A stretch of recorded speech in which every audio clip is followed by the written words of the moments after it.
Circle के माध्यम से हम यही बात रखना चाहते हूँ कि हाल ही में जो यहाँ पे ईपीजीसीएल कंपनी पे जो 39%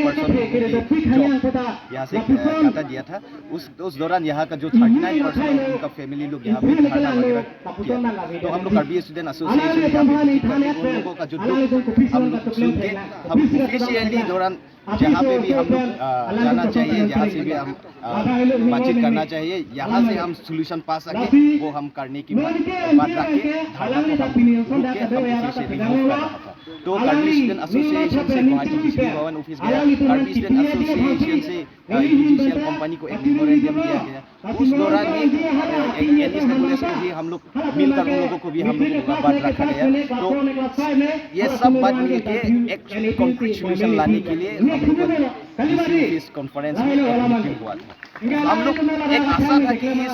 मीटिंग से हम लोगों का जो यहाँ का मांगे है वो पूरी होगा। हम इस आशा में मीटिंग पे गए। तो उस मीटिंग में भी जो हम लोगों का डिमांड है, जो 39% को रीसेटलमेंट करने के लिए हम लोगों को मांग रखा गया था, वो भी पूरा नहीं हुआ। तो उस दिन ही हम लोग मैसेज दिया था, थ्रू मीडिया के जरिए से हम मैसेज दिया था कि अगर करबी स्टूडेंट एसोसिएशन की मांगे पूरी नहीं किया गया तो आने वाले दिन में हम ये ईपीजीसीएल का गेट बंद करने के लिए हाजिर होंगे, ये बात रखा गया। उस दौरान ही हम लोग पिछले दो हफ्ते से उन लोगों की बात जो परमानेंट सॉल्यूशन एक मैसेज देंगे उस आशा से हम लोग उन लोगों के लिए बात सुनने के लिए हम लोग कान तरस रहे थे। फिर भी आज तक ईपीजीसीएल की थ्रू से, बिजली भवन की थ्रू से, एनी अथॉरिटी की थ्रू से हम लोगों को कोई भी ये हमारे मांगे पूरी करने का मैसेज नहीं मिला। तो हम लोगों को करबी स्टूडेंट एसोसिएशन को कहीं रास्ता नहीं दिया, केवल हम लोग को आंदोलन करने का। तो उस दौरान ही जो मैसेज दिया गया था, उस दौरान हम लोग आज आए और ईपीजीसीएल गेट बंद हम लोग करके गेट के सामने तो हाल ही में ईपीजीसीएल का एक जनरल मैनेजर आया था। ये जनरल मैनेजर जब आया था तो हम लोग एक आशा था कि जो हम लोगों का डिमांड जस्ट एक सिंपल डिमांड, अगर हम लोग उतर गए कि यहाँ पे क्या चल रहा है, सारा डॉक्यूमेंट्स अगर हम लोग दिखाने पे मजबूर हो गए तो यहाँ में हम लोगों को बहुत सारा जो MOS Karbi Anglong autonomous council और ईपीजीसीएल की डायरी में जो MOS लिखा गया था,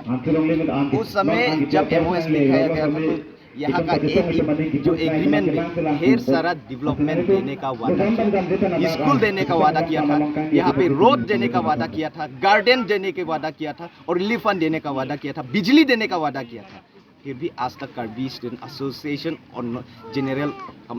पब्लिक ऑफ करबी हम उस डिमांड पे, उस एग्रीमेंट पे कहीं भी हम लोग फुलफिल नहीं। फिर भी हम लोग उस बात को छोड़ के जस्ट दो ही डिमांड रखा गया है कि 39% जो जॉब से जो खाता दिया था उन लोगों को रीसेटलमेंट करना चाहिए। और सायरन जो अलार्म बजते हैं, डैम की वजह से जो वाटर लेवल बढ़ते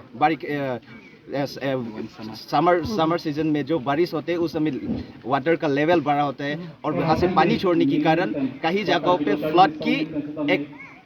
मुसीबतें आ सकते हैं। उसके लिए सायरन बजाने के लिए हर जगह, जितनी भी जगह डैम लगाने की वजह से कहीं भी अनसेफ है, वह जगह सायरन लगाने की मांग, सिर्फ दो ही मांग हम लोग को रखा गया था। इसलिए हम इस प्रेस कॉन्फ्रेंस से हम अपनी बात रखना चाहते हैं। बोथ करबी student association KSA Hamrén Regional Committee and KSA West Karbi Anglong District Committee, we jointly appeal to the authorities, ये दो मांगे जितना जल्दी हो सके पूरी करो, वरना आने वाले दिन में इससे भी बड़ा आंदोलन करने के लिए हम सिर्फ आज के लिए आंदोलन है और ये ऐसे ही जारी रखेगा जब तक हमारी मांगे पूरी नहीं होगा। ये आंदोलन ऐसे ही जारी रखेगा। आज हम लोग करबी स्टूडेंट एसोसिएशन की तरफ से ये ईपीजीसीएल की ऑफिस की गेट ही बंद किया था, लेकिन आने वाले दिन में अगर हम लोगों का मांग पूरी नहीं किया गया तो हम इतना तक जाएंगे कि पूरी ये ईपीजीसीएल का डैम हम लोग बंद करने के लिए हम लोग हाजिर।